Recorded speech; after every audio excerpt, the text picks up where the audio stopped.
யார் மேலானவர், ஏழையா பணக்காரரா?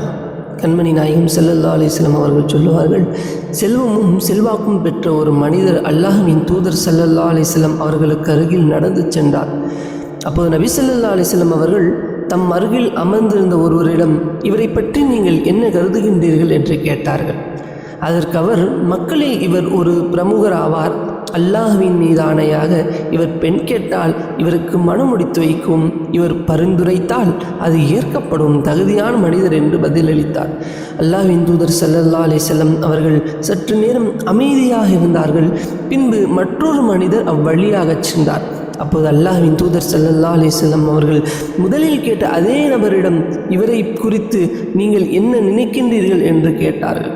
அதற்கு அவர், அல்லாஹ்வின் தூதரே, இவர் ஏழை முஸ்லிம்களில் ஒருவர் ஆவார். இவர் பெண் கேட்டால் மனம் முடித்து வைக்கப்படாமலும், இவர் பரிந்துரை பேசினால் ஏற்றுக்கொள்ளப்படாமலும், இவர் பேசினால் செவித்தாழ்த்தப்படாமலும் இருக்க தகுதியானவர் என்று பதிலளித்தார்.